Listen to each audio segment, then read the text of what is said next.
welcome to Jack Dodson'S Racing Insider News this week.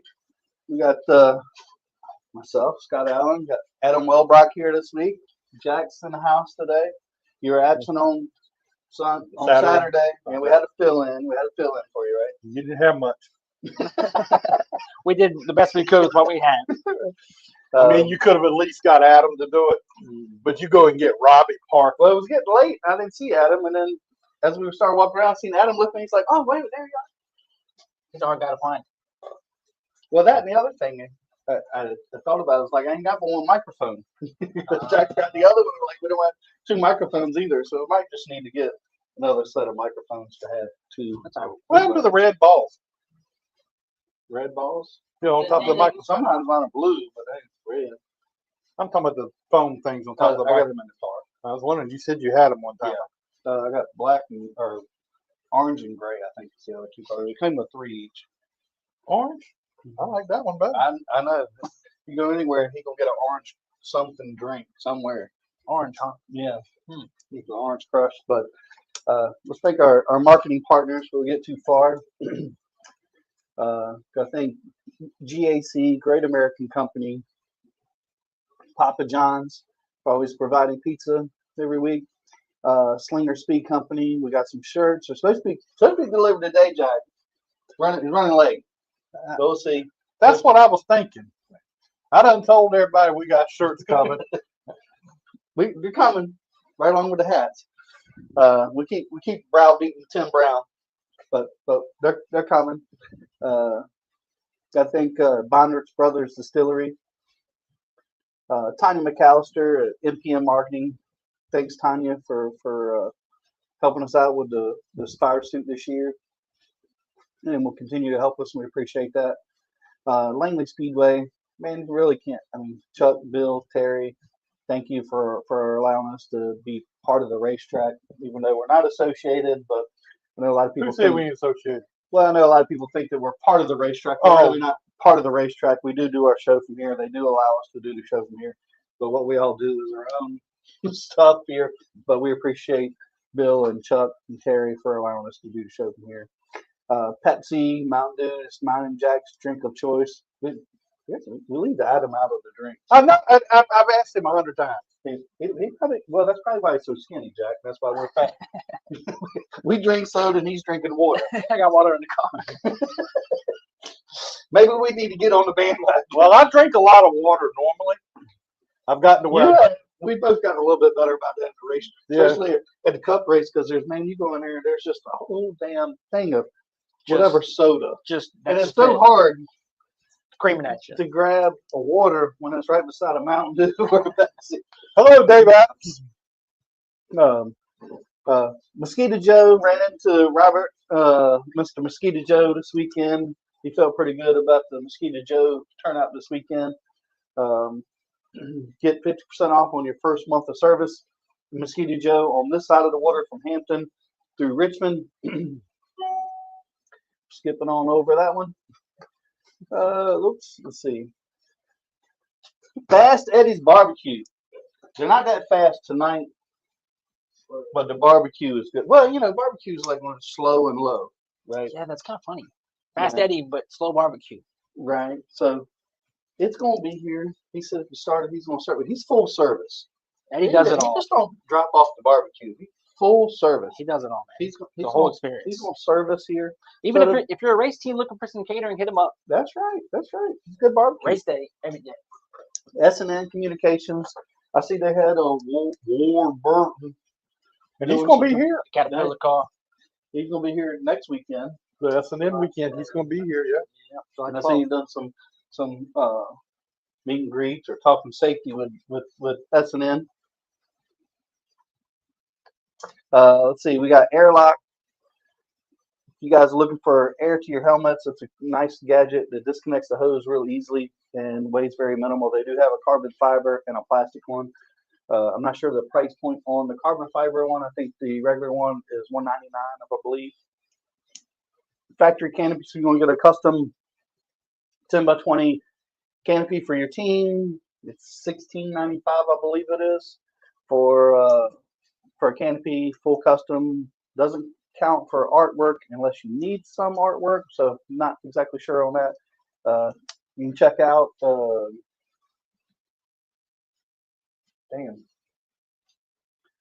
Waltrip, Hunter Race- Walter. Hunter Waltrip. You check, he's got one. Check his out. He loves his. Check his out and see if you like it, and get you one. Tell him that we sent you. Miles of Seamless Gutter. I really got to thank Vivian over at Miles for going along with our ideas and putting up the money for our stuff. That we got some going 1 to 5 winners. We're going to get $5,000 away again for next year to start working on those videos. Frontline Performance Fuels. I think Sammy Gator coming on for our pit walk stuff. He's on fire, man. The fuel is working. One race this weekend. Yeah, and I even heard that when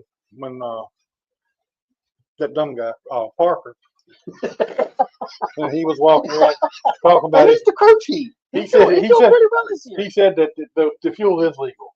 It is like Good. That's what he said. Of course, that's what he's gonna say. Well, they haven't been hit yet, so you win 4 races and you pass the tech every time. Doing all right.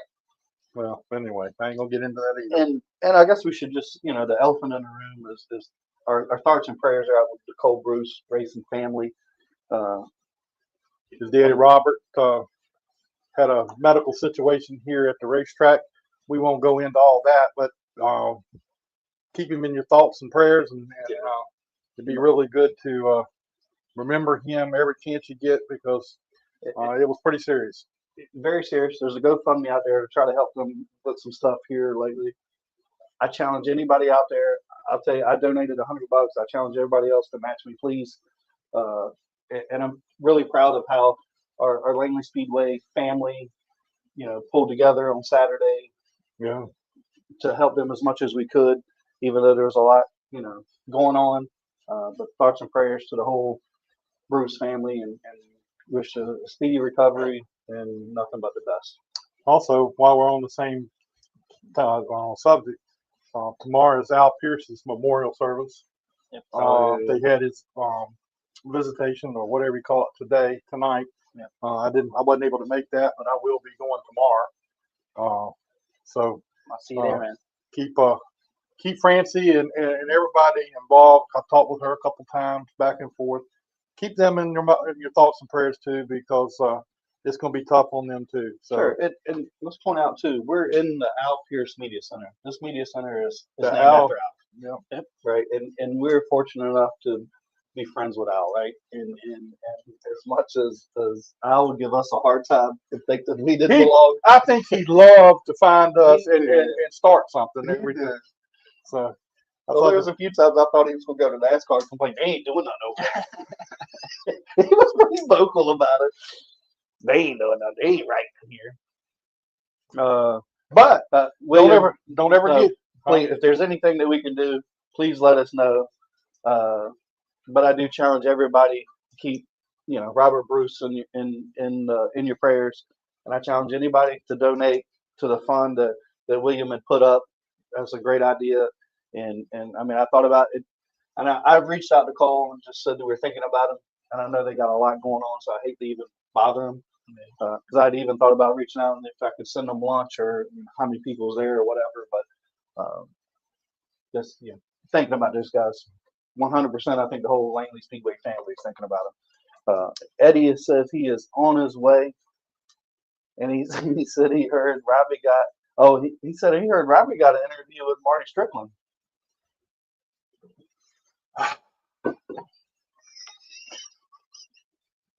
It was only like 3 words. Every squirrel gets a nut every now and then, but anyway. All right. He said, I don't do interviews. Beginner's luck. Well, you're on camera right now. But see, you done made me forget what I was getting ready to say. Thank you, William. Please donate. All right, news this week. In the Cup Series, Chase Briscoe got the win in the Xfinity Who Series. thought he was really going to be able to pull that off? Well, the way James Small was talking, I thought they were done for me. I did too. I thought, They said 1 to 2 laps short. I said, all right, any second now. Nope. But what's the truth, right? Because they know they're racing the 11. Yeah. And if they can snowball the 11 to thinking that they're going to run out, he'll lay back a little bit. That didn't work. Yeah. But he got the well, win. you could tell that he was letting way off before the 11 and them, because like you see him going into turn one, which is the biggest place that you can gain fuel mileage there, right? Because it's such a big bank corner and carrying so much speed. You'd see him let off. You'd see the 11 and them close in on him, getting in, but then they would just drive back off. It was a good race. I enjoyed it. Connor Zilich and his crew chief Dale Earnhardt Jr. got the win in the Xfinity race. That publicity stunt. I don't know if this is good or not, but anyway. He was carrying tires there during pit stops. I saw him. Yeah. He was working. In the trucks, Lane Riggs got the win. The ARCA Series, Max Reeves up at Elko got the win. Butterbean finished second, and so that was. Man, who would have thought? I mean, who would have really thought that he would have been as good as he has been? Apparently, Joe Gibbs. Joe Gibbs thought that That he'd be good. well, I'm talking about Butterbean. With coming his first year, going to a bunch of places he's never been. His worst play, what? His worst finish is what? What, 8th or 9th or something like that. But that was when they tore the car up, right? Yeah. Other than that, he's been first or second. I mean, or maybe third. When they finished, he's been first or second. Yeah. His worst finish was probably fourth last week, right? Yeah, I fourth think last it was. Fourth Yeah. last week. But I mean, I think we should have like his crew chief or something on and something. I mean, those cars are bad fast. Yeah. Down at Hickory Motor Speedway, 2 late model races. First race won by Michael Bumgardner. Blaine Harrison got the win in race number 2. The limited late models, Graham Holler got the win. And hopefully, he says he doesn't think he's going to be able to be here next week, but I'm trying to get him on next week, so we'll see what happens. In the trucks, Michael Bumgardner got the win in the trucks. Down at Wake County, 2 late model races. Carson Hayslip got the first win. Zachary Marks got the second win, and our girl Phoenix Kimball finished third in the second race. At Newport, the Southern Pro Late Model Series that Keely Dubinsky is involved with, they had their race. Ashton Higgins got the win. Lonesome Pine, Nathaniel Owens got the win in the late models at Lonesome Pine. Orange County, late model win, Brad McCaskill. Bowman Gray, Sportsman, race number 1, Zach Orr. Race number 2, Dylan Ward. And then the mods, Mike Spinney got the win in the mods. At Anderson, in the Super Stock Series, Cody DeMarmels got the win. So, I mean, that's pretty good deal. Up at Dominion, in the mods, Eric Folks got the win. The Legends, Charlie Beals got the win. In the American Racers, Chase Johnson got 2 wins. Penelope Carlisle got the Bando win. Down at Dixieland, familiar names on that list. Right. Dang. down at Dixieland. Did you go to Dixieland this past weekend? I did. Saw some sprint cars. And their winner was Dylan Schatzer. Stomped them. So Well, there's some controversy going on there, didn't he? Was it last week, the week before last? I seen somebody post a video about the first few laps of the late model race. They didn't. The last time they raced was 2 or 3 weeks ago. Or maybe it was a couple of weeks ago, but somebody posted a video. You know what I'm talking about, Jack? no, I haven't. Kirkland or whatever. I don't know. I But can't. I seen he posted some videos about it. He was talking about it. I was like, oh. In the late model this week, Tom Wilson got the win. In the Sportsman, Larry Jackson. In the Super Streets, Mike Wells got another win. When Mike Wells shows up, he gets a win. Does he? Yeah. It's just a given, huh? Yeah, and then 1 week he'll take off and go to a movie and come back the next week and win again. So Sport Compacts, Lance Gregory. And now we're going to have the Pit Road Roundup. I want to say that I just seen Nine Toes Skinnell just posted that both of these cars are ready for South Boston, so I don't know if they're running both races or not. It says these two are ready for South Boston this weekend. Well, Justin's on the 200 entry list. Maybe. Okay, then maybe that's it because it's Aiden's probably 79-1, yeah. Aiden's doing the sportsman race soon. Yeah. So that's probably what it is. Yeah. Good luck to those boys, man. We'll be there cheering them on. All right, on there. Let's go ahead with Adam's Pit Road Roundup with Adam Welbrock from Langley Speedway. Back on pit road this weekend, boys. It was pretty action-packed, man. We had 7 races. It was warm out, man. Scott Contesti was there. It was hot. It was not cool out. Everybody was getting out, man. They were sweating. They were working pretty hard in those cars. Didn't matter how long their race was. Pro 6, our guy Andrew Roden, man, he's on fire. 3 in a row for Team 51. Shout out to Chris Bechtel. Got second again. They're getting closer. Mm-hmm. In Grand Stocks, Tim Wilson got his second win of the year. He's pretty dominant too. I remember. Looked like Paul was coming, but Tim held him off. He's running partial schedule. Super Streets, Sammy Gaeta. Shout out to Frontline. They're kicking butt this year. They say they're the big dogs now.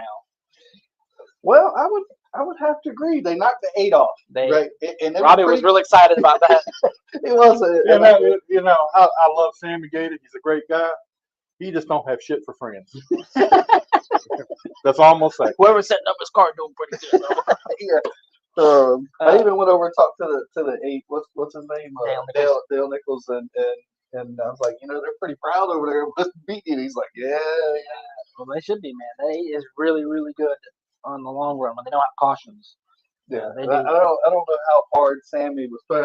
I asked him myself, how hard were you pushing? He's like, which win? But no, I heard there's a reason that the 18 is running part-time this year, and we'll just leave it at that. They're doing this on purpose. They got some plans, so stay tuned for that. Yeah, I heard about that. The modifieds, Rick Godovic, stomped him. Man, that was dominant. Brad said he was not real happy with the car. We talked to him. We did. I mean, his wife fits in the seat now. I think it's time for a change.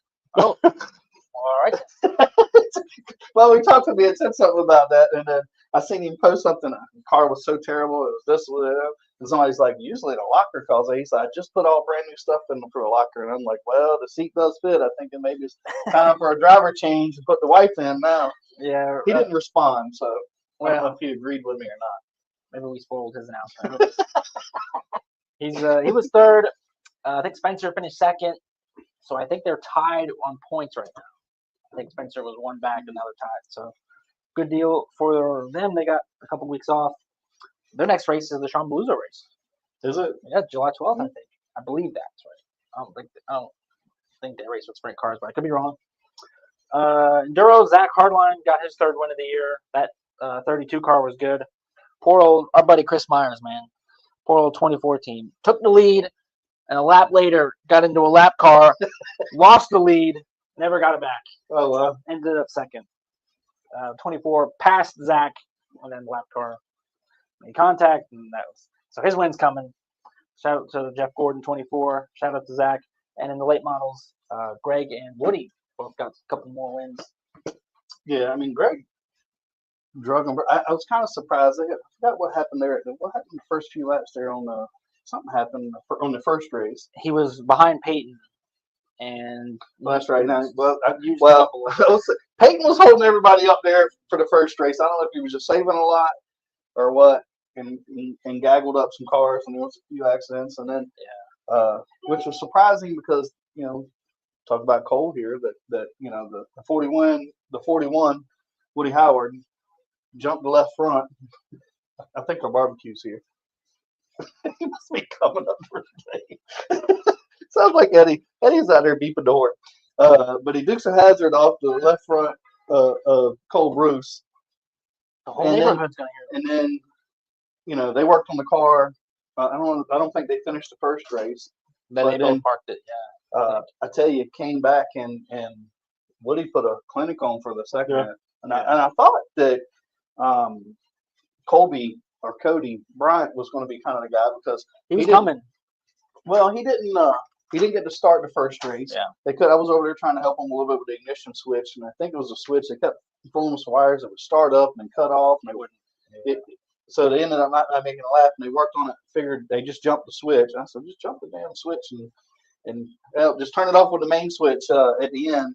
And I was like, man, he's gonna come through these cars like a cheese and mouse, a mouse and cheese. But I guess he got in a little fender bender or something. But somebody said he'd been a spindle. Yeah, I think he was involved in that incident with Peyton and then the stack up over on the restart. I think he got a Yeah, piece of because that. Peyton got torqued pretty good in the second. Yeah, second. they got a good piece of it. But he But- still finished third. But I will say, Peyton will be pretty good this weekend. I imagine, yeah.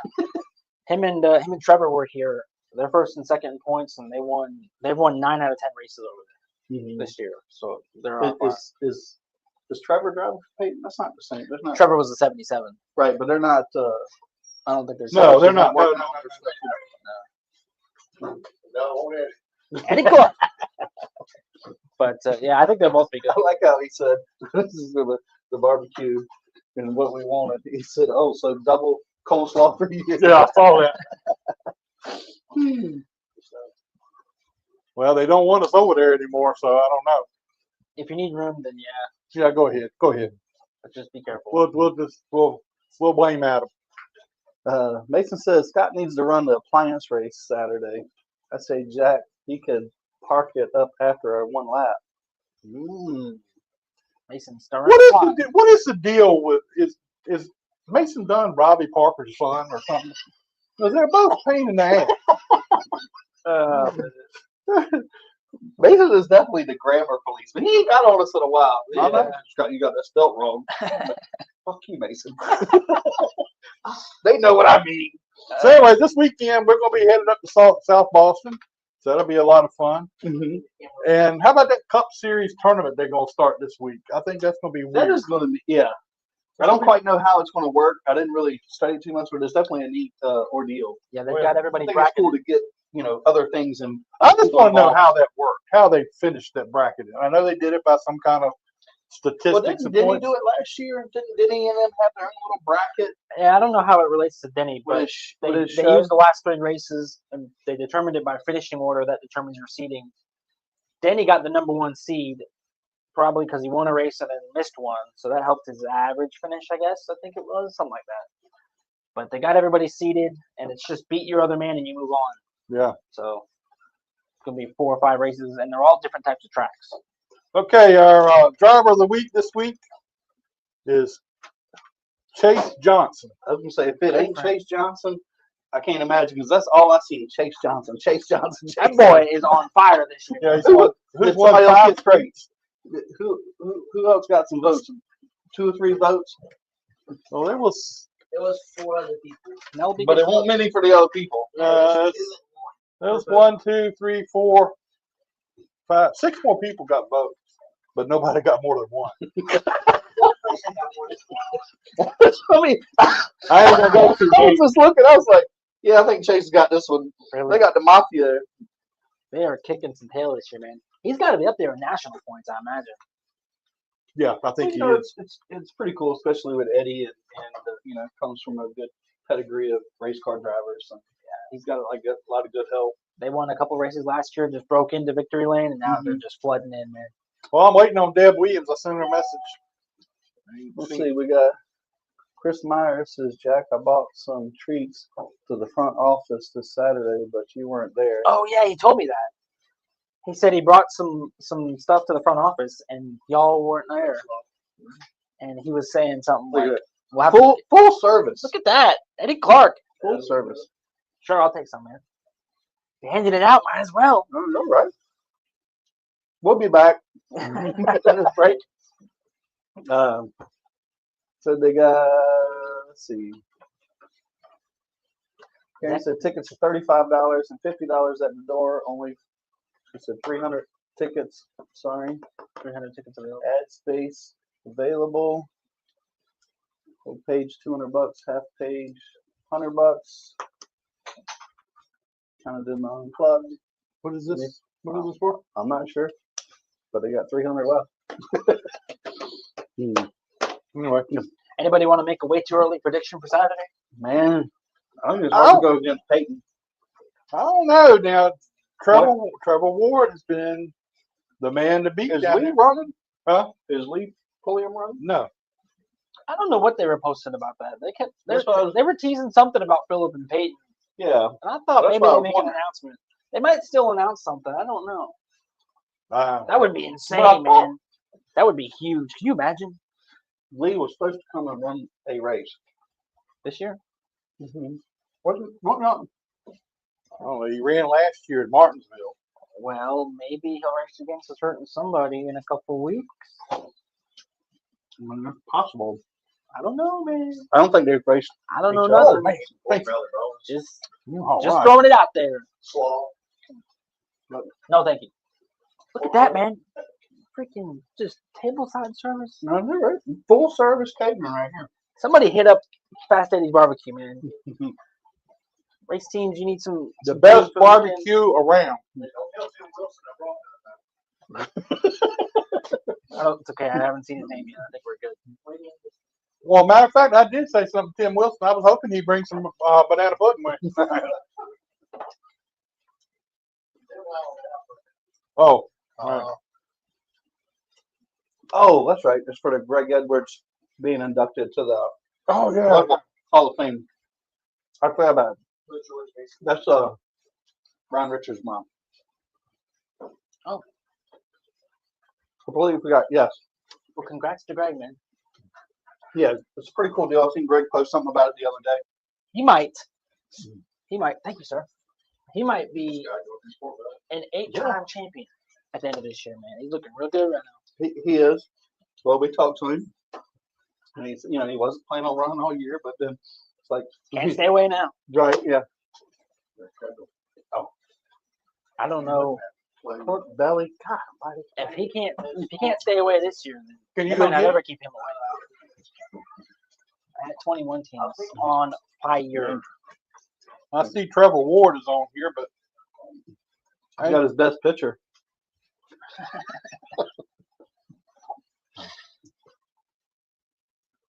is he not wanting to show his face? Well, maybe not. I don't know. He probably thinks we can hear him. He deserves it. Yeah, he does. Greg's been around, and Danny was obviously introduced a few years ago. Way cool. Shout out to Fast 80s Barbecue, full service. Not only will he cook the barbecue, he'll bring it, set it up, and feed you.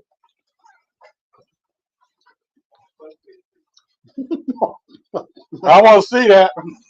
He's like a bird. He'll chew it up for you. Sorry, Eddie, we don't have no moonshine this week. How was that moonshine, Eddie? No. It's good. More for us next time. Was that the cinnamon? Mm.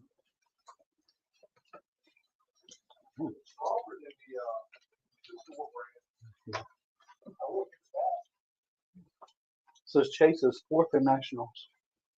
I figured he's up there, man. Well, He's got to be the winningest driver out there this year, no? At Dominion? Yeah. Imagine Yeah. But the national points is weird. You could have somebody win a whole bunch more than this one, and this one, this car count comes in effect. I mean, it's a. Hey, there he is. Jack Buddy. What's going on, Robbie? How you doing, man? Figured out a way to shirt this week. Representative. Because that 21 teams on fire, and we had some help on that. Yeah. Are you trying to promote him or something? I know, that was funny. Marty's like, I don't do interviews. Well, you're kind of in one right now. Yeah. Well,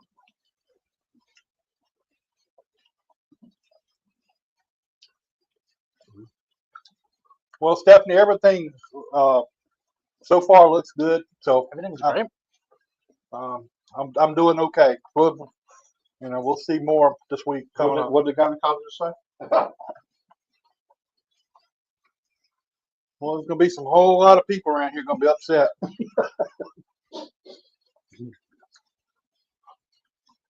gonna run you off.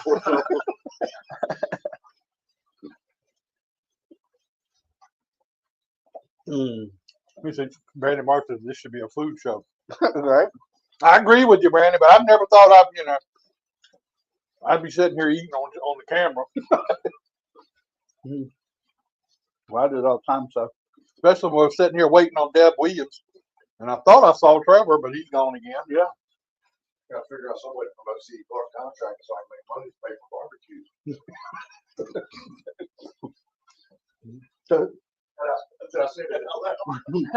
Yeah, you did. Where's Miss Deb? All right, let's You let's ready? Oh, let me let's do a video.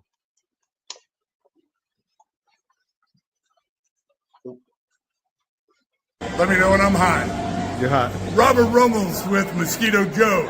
Thank you for tuning in to the Jack Dodson Racing Insider News with Scott Allen. See you next week. All right, there's Miss Deb Williams. I tell you what, this is an honor to have you on here. Well, I appreciate you having me on, and I'm sorry I'm late. My brother-in-law's sick, and I was texting with my sister, and I suddenly looked at the time and went, "Oh my gosh, I was supposed to have been there 15 minutes ago." Well, we'll take you anytime we can get you, so we're glad to have you with us. Well, I appreciate that. So, how's everything in your neck of the woods? Well, we're all doing good. Everything's looking good, and you know, tonight is the night of the visitation for Al Pierce tonight, and tomorrow is his memorial services tomorrow. So I know you worked with him, so I you know, that's one of the reasons why I wanted to get you on here. I know you probably got some stories you want to tell, or Well, I hate I wasn't able to go. I actually had my left hip replaced June 9th, and so I wasn't released to drive until today. So, but I'd been in contact with Al's wife, Francie, and she knew I wasn't going to be there and why. But yeah, you know, Al was covering the sport for the Newport newspaper and for AUTOWEEK when I started covering the sport for United Press International in 1979. So Al was an institution, and when I went on the Kyle Petty charity ride for the 5th anniversary, Al was actually riding Felix Sabatis's motorcycle because Felix couldn't go that year. And so I rode part of one day on the back of the motorcycle with Al. But, you know, he was a big supporter of Victory Junction, and I think he went on every Kyle Petty charity ride that was possible up until recent years. And he was always doing things to help raise money for charities. Like he even went to Europe one time and got some F1 champions to autograph a helmet. yeah, So, I remember that. yeah. I mean, you know, he was always having fun with me. He always teased us in the media center. Every time we went to the media center, he would tease us and he'd say, "I don't think y'all really doing anything. Why don't y'all find something to do?" And he would aggravate us to death. But talking about the Kyle Petty charity ride, he was there every time, and he called me one time and said, "Meet us at Victory Junction." They were coming into Victory Junction when we get back. Well, that was before they left. I go to Victory Junction and I run into Kyle Petty and I tell him, I said, "Well, where's Al?" Al done wrecked on the first day of the thing and didn't get to finish it. So that was pretty tough on him, but he was determined he wanted to be a part of that. Yes, it meant a great deal to him. And, you know, I don't think a lot of the people realized that he was an Army veteran either. Yeah, I had talked to him about that. He and I have had some good conversations about it. Well, Deb, tell us a little bit what all you have done in this sport. I know you worked one time at the Hall of Fame and did some stuff over there. Tell us what all you've been doing. I mean, you're into everything. Yeah, I kind of have a lot of fingers and a lot of pies. Well, to go back, I actually started covering racing, weekly short track racing at the Asheville Speedway. It was New Asheville Speedway when I was there, and it's now a state historic site, and people can walk on it and ride on it, bicycles on it there on Amboy Road. And that's where I grew up there watching Jack Ingram and Bob Presley and Ned Setzer and Harry Gant and Morgan Shepherd race. And after I left the Waynesville, North Carolina paper, Mountaineer, where I was sports editor and court and law enforcement reporter, I joined United Press International in Raleigh, North Carolina. And that's when I started covering NASCAR Cup racing. And then I was promoted and transferred to Charlotte as the Charlotte UPI Bureau Manager. and was there when I left to go with Sunbelt Video the first year of the TV show Inside NASCAR that Steve Yeah. Burns and Jarrett co-hosted. And I was a writer, reporter, researcher there.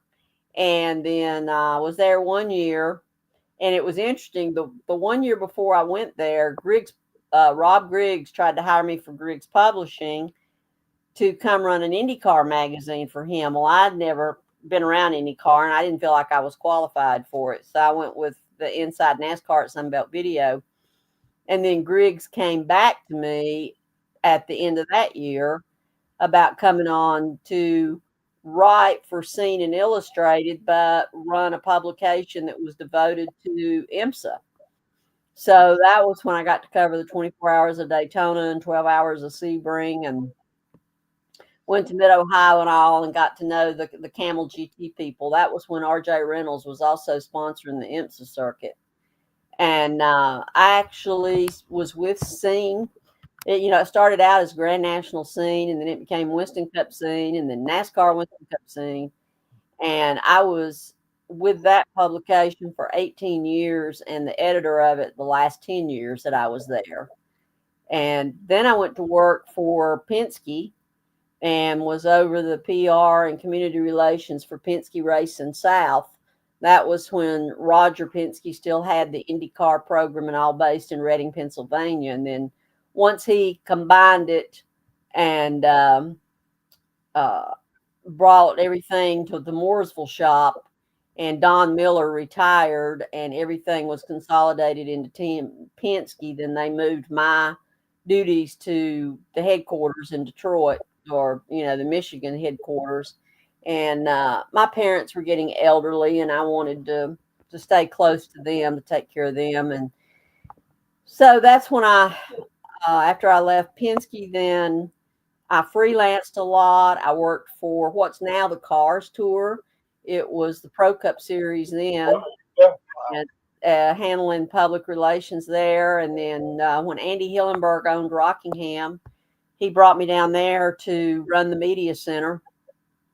And I also, when North Wilkesboro reopened briefly, then I ran the PR and press relations for that. So I had to back away from the sport. I wrote for the Charlotte Observer for a while, doing its local racers, doing a lot of stories there. And I've written for USA Today. And then about the time that the Charlotte Observer deal and ESPNW, I was writing for them too. And my dad passed, and I needed to become my mom's primary caregiver. So I kind of backed away from the sport for a little over 3 years while I was her primary caregiver, because she needed care 24 hours a day. And then when she passed, she passed a couple of years before the pandemic, but then I got in with AUTOWEEK. I was writing for racingtoday.com and when doing some work there, and then got on with AUTOWEEK in 2023 and have been writing for AUTOWEEK since. Wow, you got a big history there. That's work for it. You didn't know what you were getting into when you asked that question, did you? Well, I've kept up with the things you do through the years.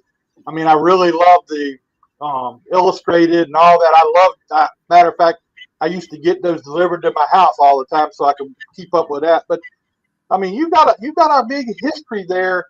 How hard was it? Now, this is going to be sounding a little sexist maybe, but how hard was it for you as a female to get indoctrinated into this sport? Well, the fact that I was with an international wire service when I started covering it helped tremendously, because, the business model we had then, you had your newspapers, your radios, and your TVs, and you had two wire services that competed against each other, which was the Associated Press and United Press International. And everybody wanted those reporters, So that helped considerably. But I will say that the first time I went to Darlington to cover a race in 1980, I picked up my press credential and printed on it. It said, "No women allowed in pits." And I still have that credential somewhere. When I find it, I'm going to frame it and put it up on my wall. But, you know, I think one thing that helped, well, there were several things that helped.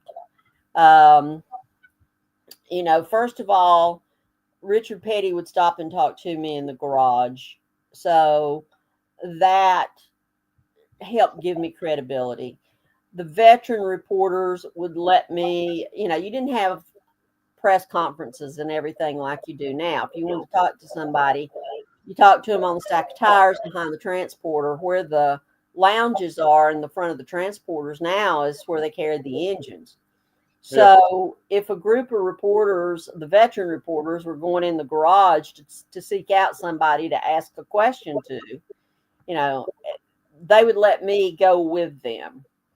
And then when I was the Winston Cup Racing Wives Auxiliary was preparing for their annual fashion show at Birdine's in Daytona when I was down there for my first Speed Weeks in 1984.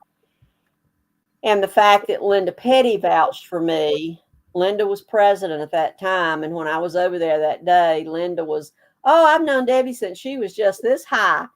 You know, that gave me credibility to the wives and the girlfriends that I wasn't there to try to steal their husbands or their boyfriends. And, you know, I dressed conservatively. I didn't go into the garage unless I had to interview someone. I never dated a driver. I never dated a crewman. And, you know, the fact that my dad was a machinist and had taught me about cars, I asked a lot of questions about cars. I was interested in the engines and everything. And, you know, it was, I mean, Robert Yates would explain to me like the new heads that Ford had come out with, or they knew I was interested in the cars and could ask questions about the cars. And I know there was one year we were in Daytona, and I was surprised when one of the veteran reporters told me, he said, "You know more about these race cars and the engines and all than the bulk of the reporters in this media center."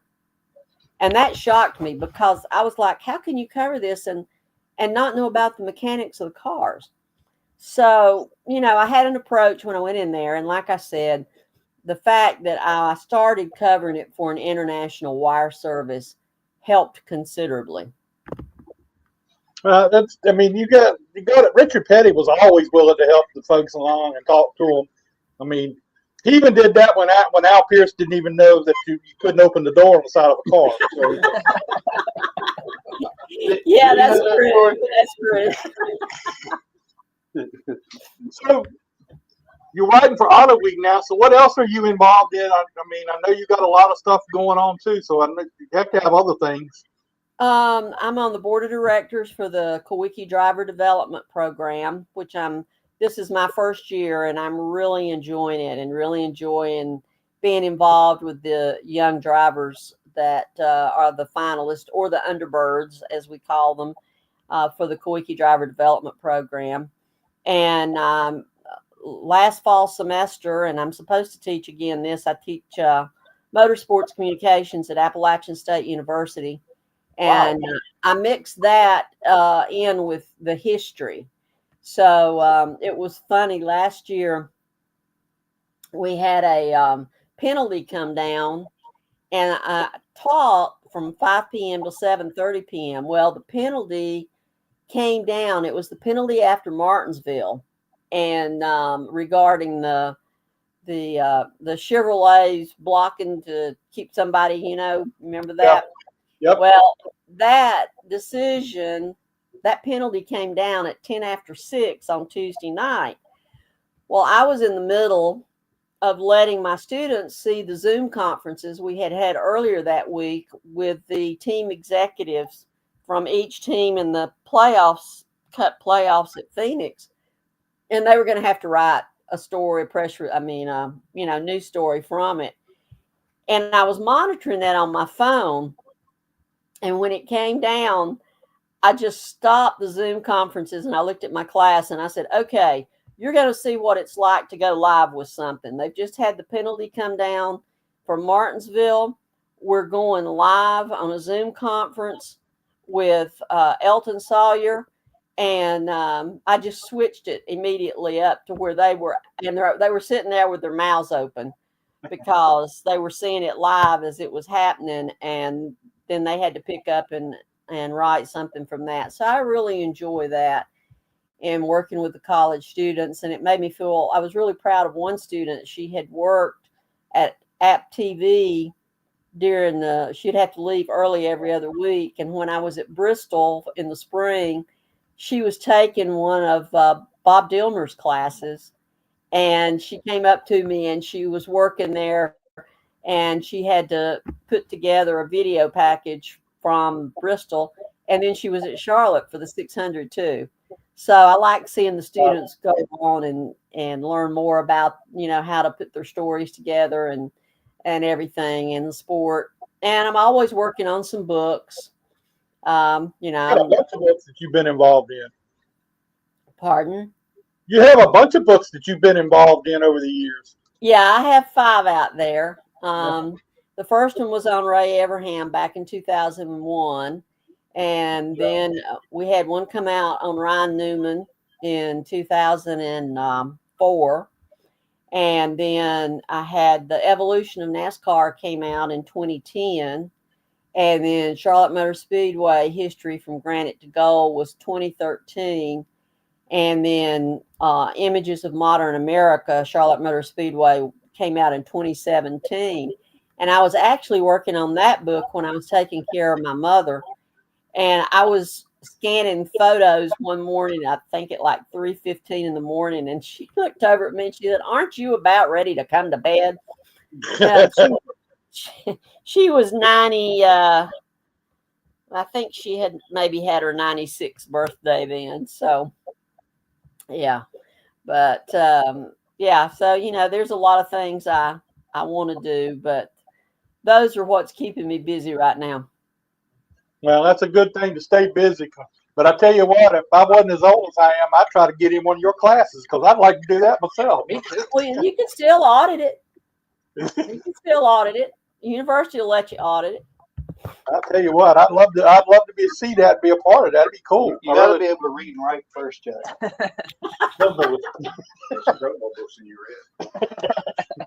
Well, see, I got a lot of people here, a lot of publicity. Yeah, They're not I like the way you're doing in memory of Al Pierce across the bottom of the screen.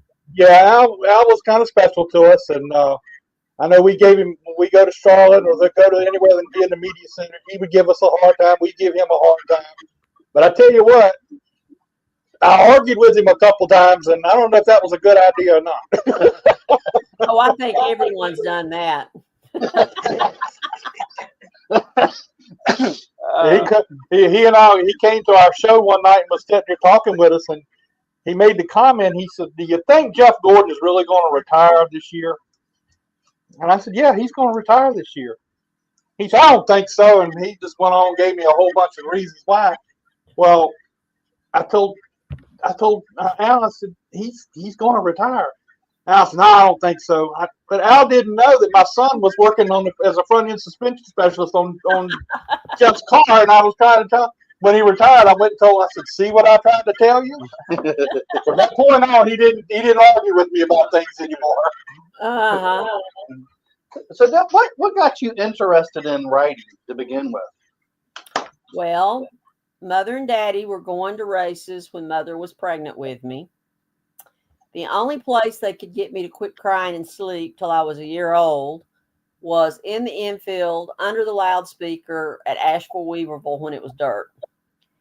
And my first memory of life is sitting on either the hood or the trunk of the car above the first and second turn at Asheville-Weaverville watching races. And then my dad, I was always interested in cars. and I was a daddy's girl. I grew up around car garages, service stations, football fields, horse shows, and a couple that had gone to high school with my parents, Frank and Hilda Presley, fielded a car for Ralph Earnhardt in like 58, 59. And I had to go. I went with Daddy one day to Presley's Auto Body Shop, which was at the foot of the Canton Hill. And they had pushed Ralph Earnhardt's car out front because they needed the space to work in the garage that day. And I remember walking over to that car and putting my hands up on the passenger side and pulling myself up on my tiptoes to look inside that race car. And I mean, that was so cool. And back where I grew up in Western North Carolina, there were two things: football and cars. Yep. And Bosco Lowe was in high school with my sister. He was big friends with my cousin, Gene Barnett, and they started the Asphalt Gladiators, which was a car club in Canton, North Carolina, where I grew up. And it was to show people how to take care of their cars and help people that might be stranded on the highway. And every Labor Day, they sponsored the car show. They put on the car show there at the Canton Armory. And of course, Bosco went the racing route, and my cousin went the show car route and won Top Rod in the Nation in 1972. So cars and racing and all was a big part of our family. And, you know, I was raised that if you've got to complain about something, don't sit around and grumble about it. Get up and do something about it. Right. So I kept finding mistakes in the racing articles in the Asheville Citizen, which was the local morning newspaper. So when I was 13 years old, I just decided I wanted to be a motorsports rider when I grew up. I could do just as good a job or better. I knew the stats. I was always finding the mistakes. And, you know, I kind of had to change it a little bit and say, I want to be a sports writer, preferably a motorsports writer. So, you know, I'm grateful for all the other things I got to cover, particularly with United Press International. I mean, I got to cover more big stories there in 6 years than probably some people get to cover in a lifetime. Everything from Richard Petty's 200th win to the Dr. Jeffrey McDonald trial to the deployment of the 82nd to Grenada. So, you know, that's where I learned how to be a reporter, was at the wire service. And I've just been so blessed to be able to do what I've wanted to do since I was 13 years old. Oh yeah, when you asked me what I was doing, I knew there was one other thing. I'm president of the National Motorsports Press Association. I forgot about that one. Oh, just that little thing there. Yeah, do you have a favorite moment all these years that you could say some of your favorite moments that you've been involved in? And another question is, what kind of advice would you give somebody younger that wants to get into the same thing? You know, covering Richard Petty's 200th win always ranks right up there at the top of everything. And then that season finale race in 1992 at Atlanta, I actually, Steve Wade was my executive editor, and Steve Wade had actually assigned me to Richard Petty for his final season because he knew Richard was my favorite driver when I was growing up. So being able to cover Richard's final season and getting close with his family, and I mean, Linda just became like my second mother when, you know, when I was away from my folks or my relatives, or a big sister. And, you know, there was one thing, the night of that Mario Andretti was inducted into the International Motorsports Hall of Fame, Bill Broderick had seated me at the table with Mario Andretti, and the Italian ambassador to the United States was there. And he and Mario sat beside each other, and they spoke Italian all night. I didn't understand a single word they said. I just thought, this is so cool. A paper mill mountain girl from the Southern Appalachian Mountains being able to sit at the table with Mario Andretti and the Italian ambassador of the United States. It was beyond my wildest dreams. And I remember that night, that was the night that I was blessed to receive the Henry T. McLemore Award, which we have now renamed. Al actually picked up and made sure it continued after Unical left the sport. And it's now the American Motorsports, American Motorsports Media Award of Excellence. And he's probably saying, no, that's not it. That's not it. But we changed it. And the head of the Chevrolet Motorsports program came up to me afterwards and said his date that was with him that night had asked him who I was. And he said, she's the Loretta Lynn of stock car racing. And that just meant so much to me, that he said that. And then last year was my first year on the NASCAR Hall of Fame voting panel. And that was, wow, what an experience. I couldn't believe that I was actually on that panel and listening to the debate and everything that was going on there. But, it's the advice I would have to someone is be serious, be ready for long, hard hours, because now with these night races and the way the media availabilities are done, rarely are we at a racetrack for less than 12 hours. We're usually at a racetrack from 12 to 14-hour days. And, you've got to be ready to go at a moment's notice, no matter what's going on.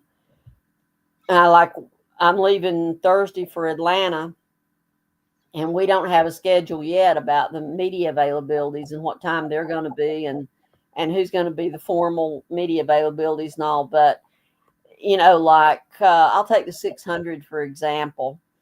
I got to the Charlotte Motor Speedway. Now, I live 9 miles from Charlotte Motor Speedway. And after I saw the start of the Indy 500, I drove to the Speedway, got there about 2 o'clock. It was 1 a.m. Monday before we even got Ross Chastain in the media center. Wow. So it was 3 a.m. when I finally got in bed on Monday. So, that's a long thing. Yeah, your life is not your own, because if something happens, you got to be able to drop it and go at a moment's notice. It's a lot of hard work, but the adage, if you love something that you do, you never work a day in your life. And that's very true. That's very, very true. Well, Deb, we appreciate your time with us tonight. I would love to get you back on here again and we'll talk some more, because you're a wealth of knowledge, and I really enjoy being around you. We could use some credibility. Yeah. And hope I see you at Stocks for Tots this year. I hope to be there this year. The reason I wasn't there last year was because that was the night that I had to give my final exam to my students. Oh. That was the reason I wasn't there. And I had to give it to them a week early because I was having my right hip replaced December 9th. And so, but I'm hoping, I've already looked at the dates and all, and what I'm hoping is that I'll be able to work the schedule this year to where I can be there at Stocks for Tots, because I just love that event. I just love seeing everybody. And Don Miller is one of my mentors, and I just love doing things to help him. So hopefully I'll be there this year. Yeah, it's a lot of fun. I enjoy it every year. I go down there with them, and they invite me down. It's really great to be a part of it. I tell you, I love it. Well, Dad, we I appreciate apologize. Thank you for having me on, but again, I apologize for being late. Not a problem at all, man. We'll take it. We'll take you when you can come, whatever time. Don't matter. But Okay, thank you very much. It was really an honor to have you on, and I'll be in touch with you again. Maybe we can get you back and talk some more. Sounds good. I'd love to. Okay. Thank you very much. Thank you. Have a good evening. You too. Could listen to her stories all night, Yeah. I mean, man. I mean, my goodness. I'm gonna tell you, she is. I can remember her from way back, and remember her stories that she did and stuff like that. I remember them all just about maybe, but I'll never forget meeting her at Richmond, man. Al and I were sitting there, and she sits down, and man, they were good friends, and he introduced her, and just immediately you felt just how great she was, her impact, and oh my goodness, that was an incredible weekend. Her and Al. Al never introduced us to anybody. Well, you didn't work for him. I worked for him. hey, look. We're a nuisance. But it's stocks for top. She sat the first year. She sat beside me on this side. Rick Allen was over here on this side, and the conversations that everybody was having, we were just having a blast. And I'm sure the people that were coming through, they were thinking these three people are nuts. You know, we weren't really paying a whole lot of attention to what we were supposed to be paying. To the fans. Yeah, Speaking of, you put us in for Dover. We're going to Dover. you didn't tell me to. Well, it's coming up. I got some time. Yeah. Dover and Richmond. Yeah, tell me about it. Ain't nobody said a word. Dover and Richmond. Just don't know. Ricky Roberts says, "Damn, Jack Scott's trying to run you off early." He thought you was on the cruise. He come over and says, "Is Jack on the cruise?" I said, "No."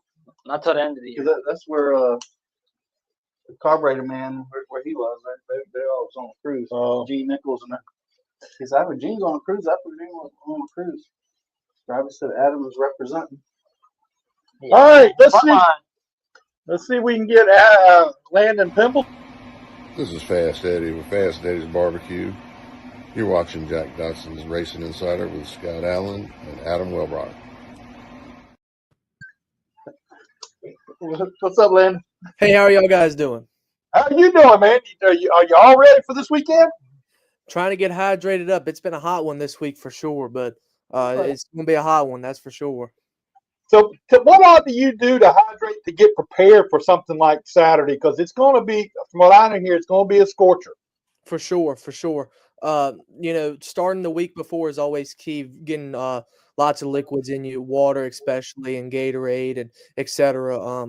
Especially on these hot races and the hot nights where it's 80 degrees when we're in the car. You know, 80 degrees don't seem that bad outside, but when it gets humid at 80 degrees, it's definitely extremely hot. So, and especially throughout the day on Saturday, it's going to be super hot as well, and as well on Friday. It's going to be a hot one, that's for sure. So other than being in the car, and when you have to be in the car, how do you stay cooled down? Do you have a place where you go to where you can sit and be cooled down before you have to get in the car? Do you have a cool suit? No, I do not have a cool suit. Most late model guys don't have a cool suit, but I think it's starting to turn into a trend where more people are starting to get them now. All I have is a helmet fan, and I do keep a nice cold thing of Gatorade mixed with water in the car with me at all times to keep me cool and hydrated as well. Especially in that cold, if we get a red flag, that cold water and Gatorade mixed together definitely tastes extremely good, especially when it's that hot outside.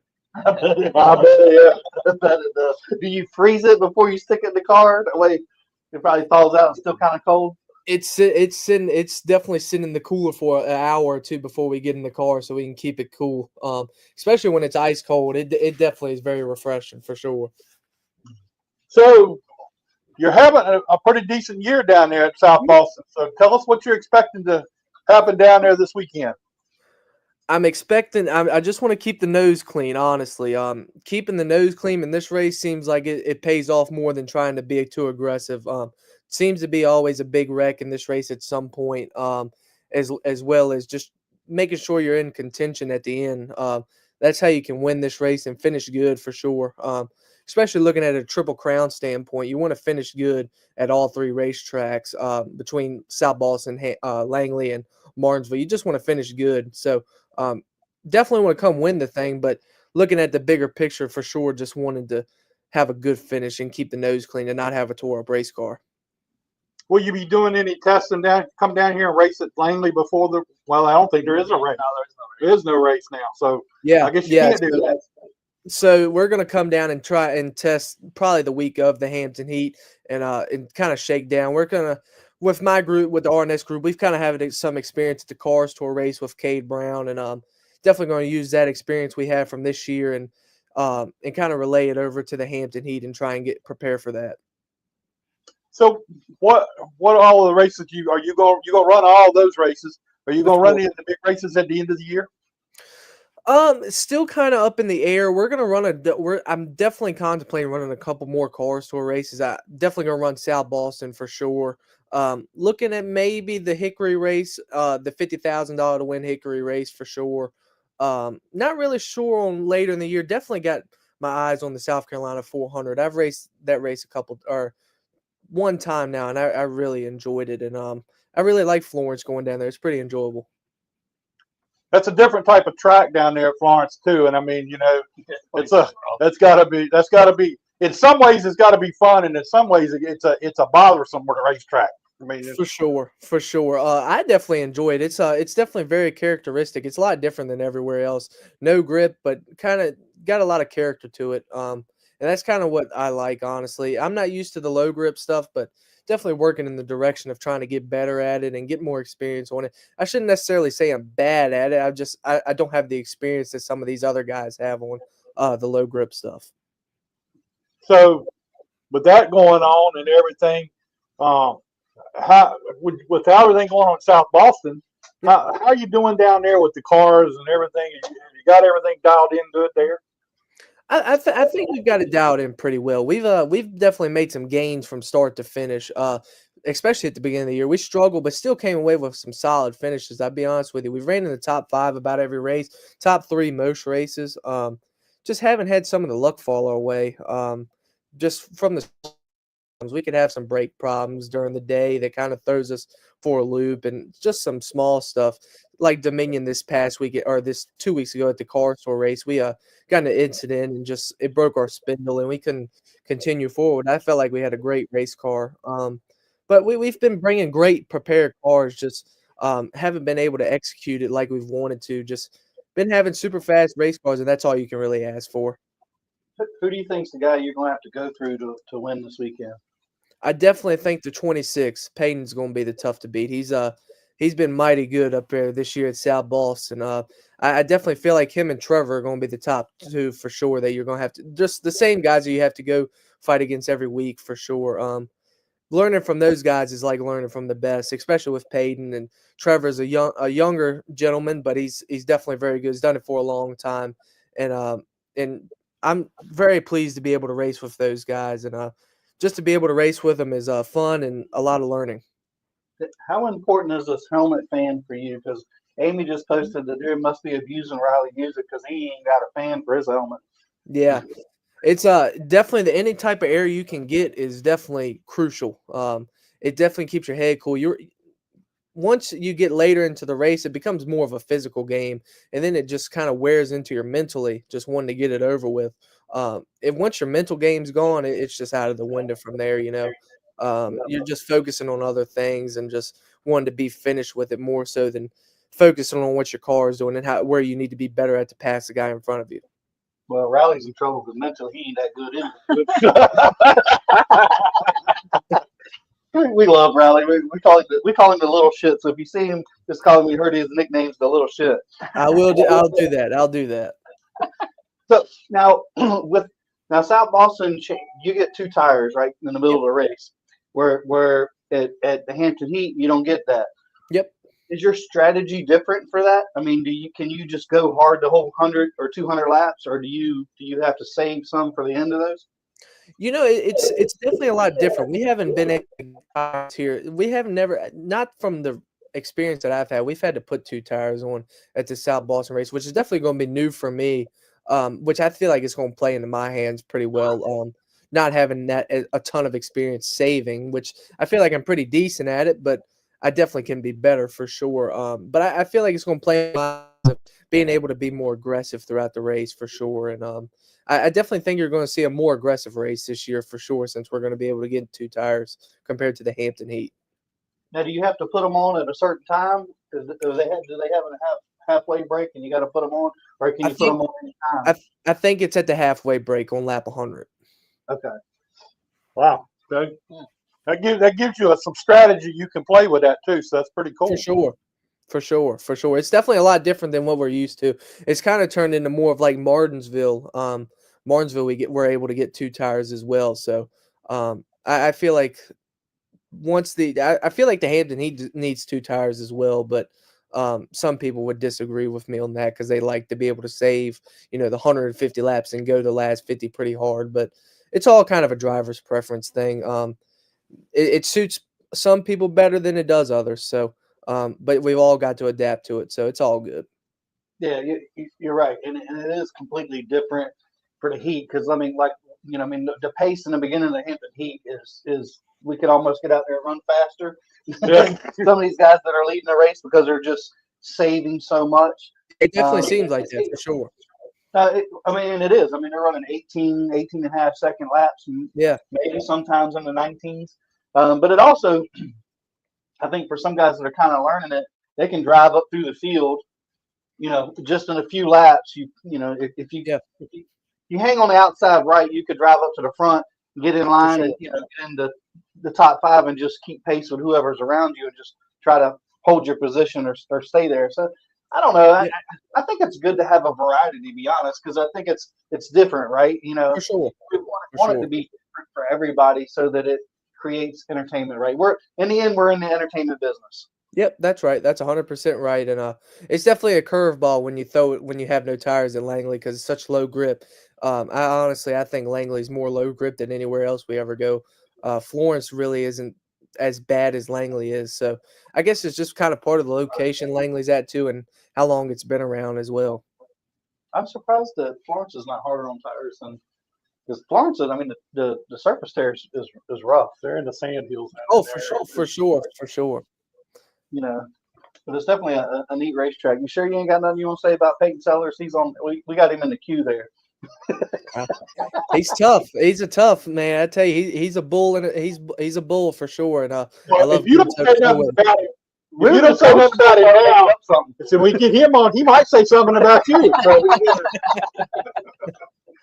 well, if we got anything to do with it, the 2 big old South Boston boys, they always say something about each other. See you this weekend. So, Landon, I'm going to ask you a question. You don't have to. You can answer it whatever way you want to, but I'm going to ask this question. Yep. Is still the biggest win you've ever had been at Martinsville? For sure. The bottom line, it will probably be the biggest win that I will ever get. I don't like to look at it that way, but it's probably going to be. But I want to get another one to kind of solidify it. I don't really have the greatest memory of that night just because of how unfazed I was more phased by it than I was anything. Like I just forget a lot from that night. It was a very memorable night, of course, but I want to have another one that can solidify it to give me that feel again. And that's a feeling that everyone needs to feel at least once. It's one like no other for sure. Well, we'll get Peyton to explain it to you. How it works. We'll get him to just knock Peyton out of the way. You see, all right. Well, Landon, we'll see you this weekend at South Boston, and good luck to you. Hope everything turns out good, and then we'll see you back here at Martinsville. At Langley. Well, that sounds good. Thank y'all for having me on. All right, thank you, man. We'll talk to you later. Later. Bye. Hi, I'm Lenny Baticki from PRN at the Track, and you're watching Jack Dodson's Racing Insider with Scott Allen and Adam Wellbrock. What's up, Peyton? There's the main man, Peyton Sellers. How you doing, man? Good evening, guys. How's everything going? We were trying to start something a minute ago with Landon, but he wouldn't bite into it. That's all right. He'll take up for himself Saturday night. You don't have to worry about that. It'll be good. So you guys got a good show tonight. Sorry I'm tuning in a little bit late, but we've been working in the shop trying to get everything ready for the weekend. Well, you got a big weekend coming up, and you had a tough time out here at Langley last week. Tell us a little bit about your time out here at Langley. We didn't make a lot of plans to come to Langley. We were working on a car, trying to get it finished up. Billy Banks got our motor finished up Thursday around lunchtime, and we said, you know what? This is the last shot we have before the Hampton Heat, so let's throw the motor in. We worked late Thursday night and got it loaded up and went over Friday and run a few laps, and the car felt pretty well. So we're like, well, let's stick with it and see how it goes tomorrow. And we had good speed all weekend. We were a little bit too loose in the first race and kind of bit us some on entry, but at the end of the day, it was a lot of experience, a lot of learning went on Saturday to get ready for the Hampton Heat. So are you able to use a lot of the stuff you picked up on Saturday night for the next time you come to Langley? Yeah, definitely. The track Langley gets tougher every time you go because it changes constantly. The weather changes it. I guess the sand and the asphalt, it gets wears tires a little bit harder each year we go. So I think just staying on top of the track. The guys over there that run weekly, they got a handle on it pretty good, and they're very tough. When you look at the different winners that Langley's had this year, that tells you how tough it is. Nobody's running away with it for sure. And to just go over there and hold our own with them, I was very satisfied that, we were kind of on the right track. I got to ask on. We were talking about the tires where South Boston's going to get to, and Langley, you got to run the whole race on the set.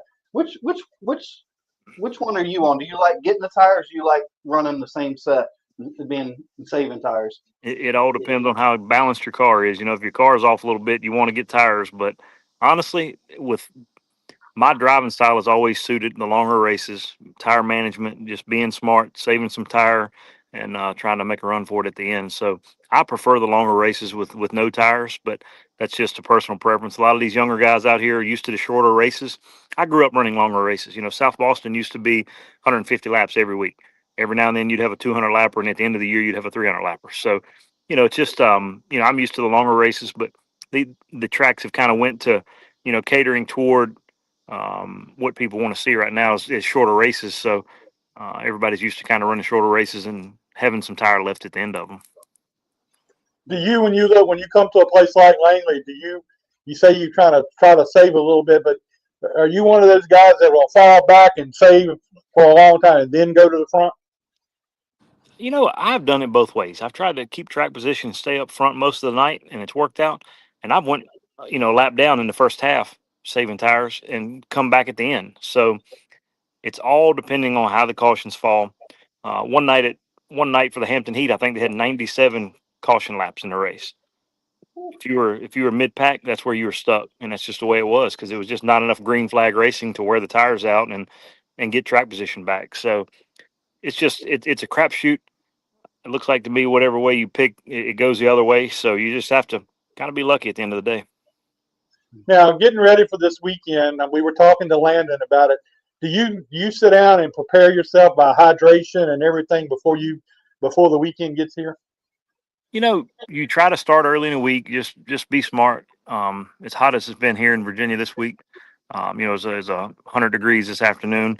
We're in a construction business, so I'm outside a lot around the job sites and things like that. So I'm kind of used to the heat and grew up in it. And so the heat doesn't bother me too bad. But as far as hydration, it just starts on Monday. You got to just stay hydrated and keep working at it. And, you don't have to drown yourself, but you just have to be smart.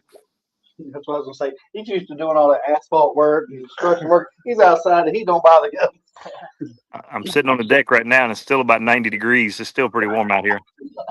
Why? I don't know. I get inside the air. That's where we are, too, inside the air. But do you run a blower on your helmet or a cool suit or any of that?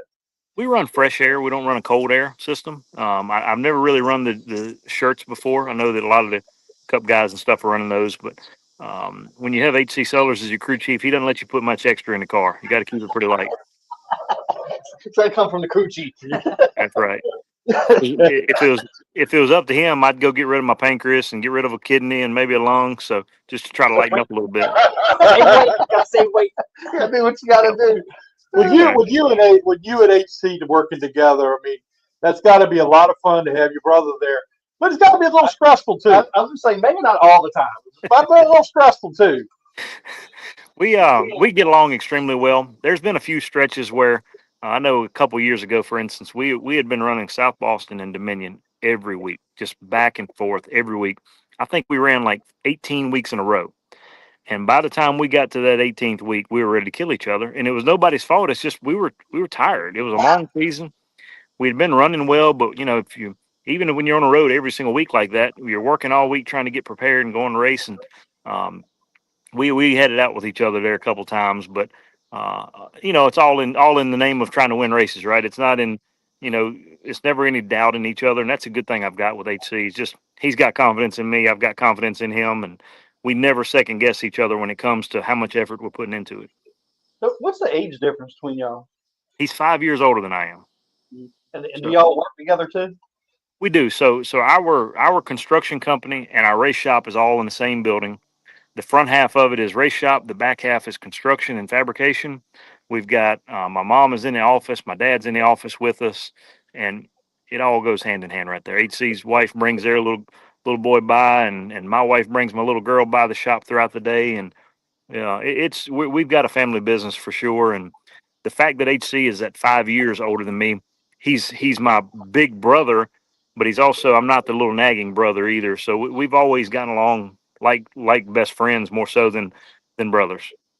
I think I'm gonna have to ask him about the nagging brother thing. I think I'm gonna have to ask him about that one. I've always been so big. I'm bigger than him, and I've been bigger than him since I was about 12 years old. So You're probably not. He never backtalked me too much.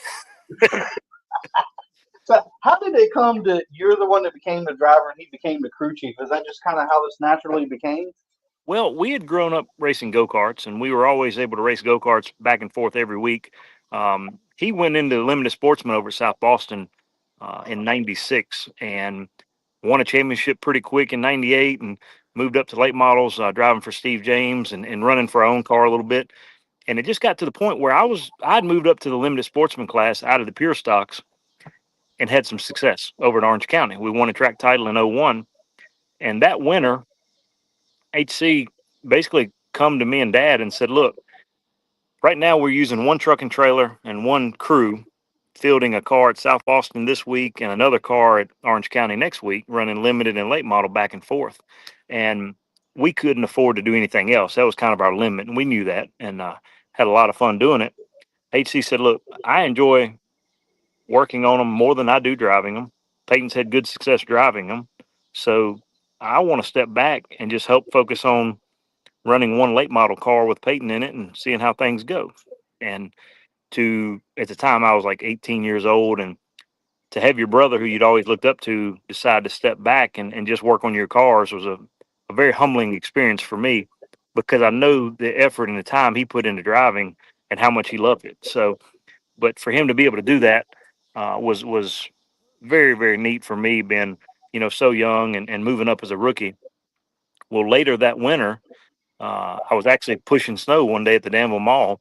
It was in January, and I got a call from Clarence Pickerel. He says, hey, what are you doing? And I had talked to Clarence 4 or 5 times in my life. I kind of knew him and, been around the restaurant and stuff. And he said, have you got time this afternoon to meet with me and Alan? I said, yeah. I said, what do you want to do? He said, I'm going to ride down to your shop. I said, well, I'm on a backhoe right now pushing snow. I said, let's meet later. So he came down and asked me to drive his car that year. And that was the first time he'd ever put a rookie in his car. And we've had a relationship that has lasted ever since, really. So to have your brother step back to focus on wrenching the cars and building them, and then to get the call from Clarence at the same winter, that was a pretty big winner for me. And to carry that name, Clarence, Clarence is on your car. I mean, that's an iconic thing for you and for them. I mean, it's a big deal.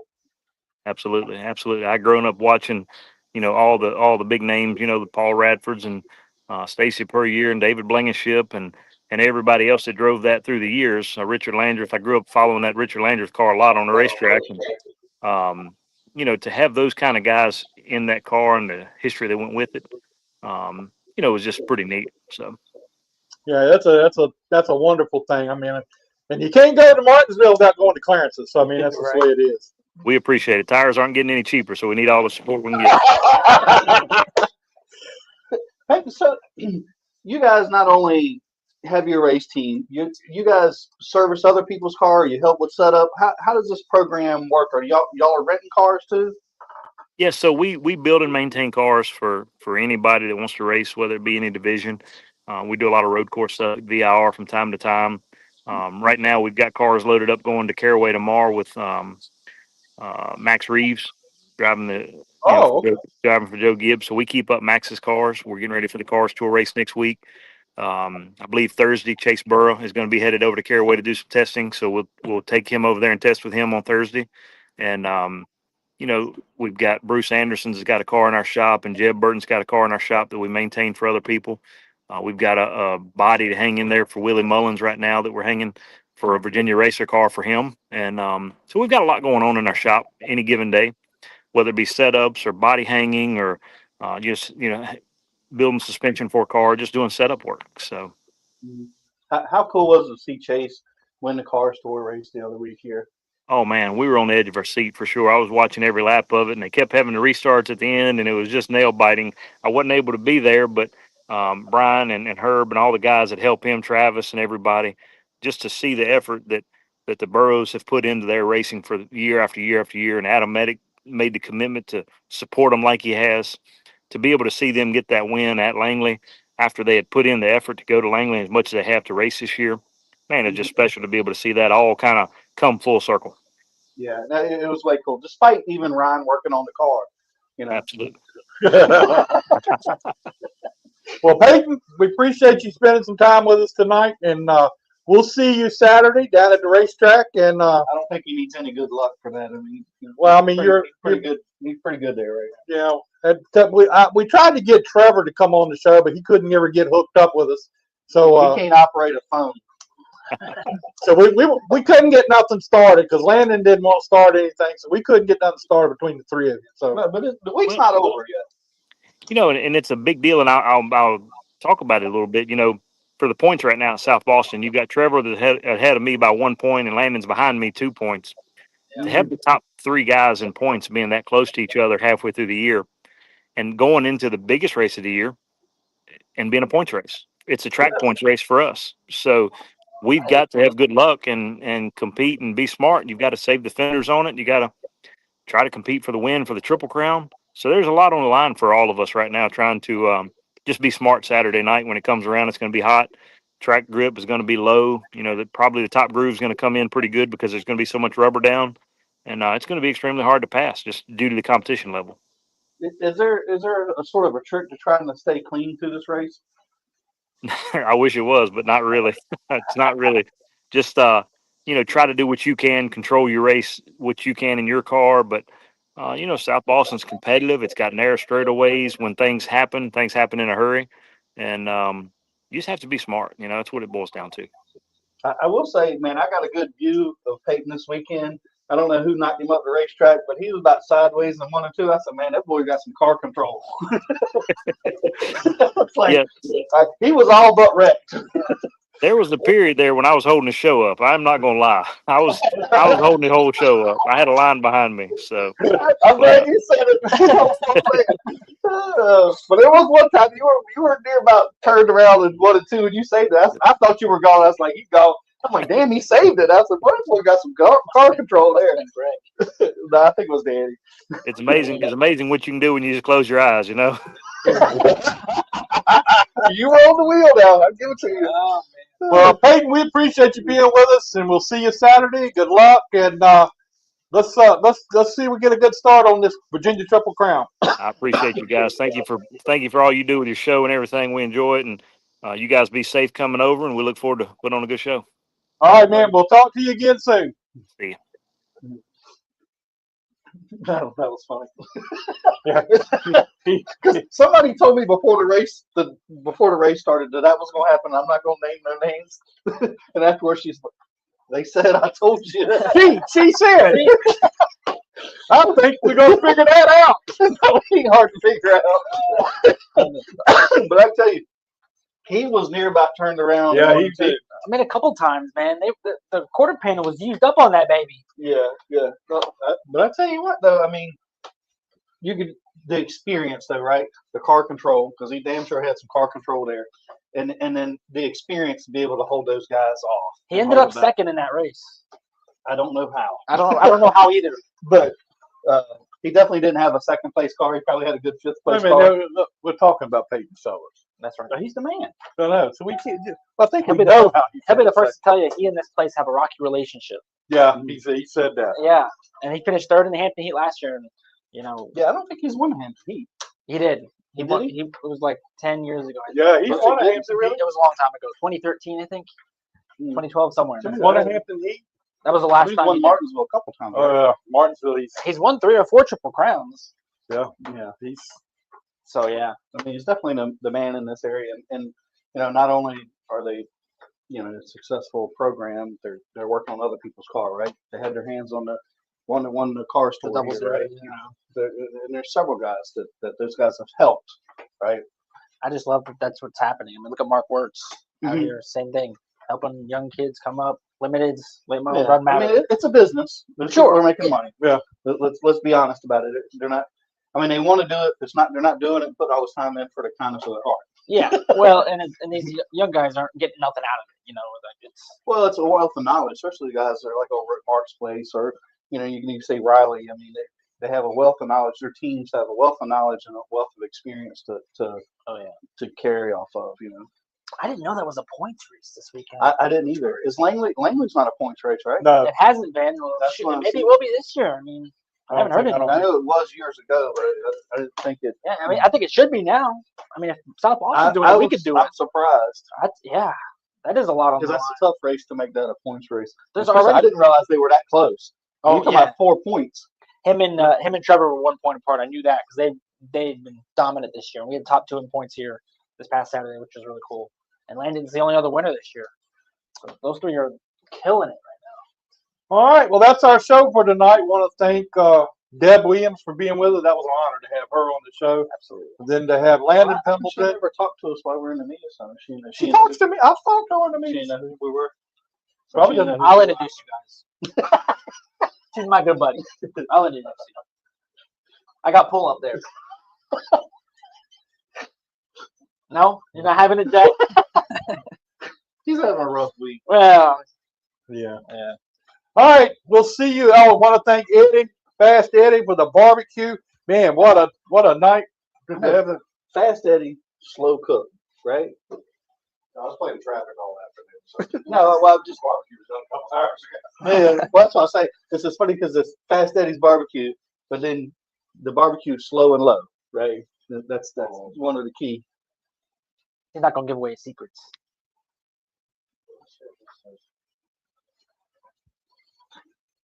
You know, one way when it cools off, maybe in the fall, because you got 5:19 a.m. is when I started this Damn. morning. wow, but this fall when it cools down, we ain't gonna do it when it's hot. You got good internet at home, right? Yeah. We had to come over. Maybe you can bring your buddies and we do a show from My there. office is right above the outdoor kitchen. I can throw cable out through it. I do Wi-Fi. Then we can cook some pizza. He got a pizza thing out there too. Damn pizza. That's true. We got enough to do. Maybe pizza's a little different than this pizza, I'm sure. I'm sure, but go ahead and finish. Don't be. He's busy. He's clocked out. All right, guys. I guess we'll see you guys next week. Thanks, guys. Like and share our shows. Appreciate it.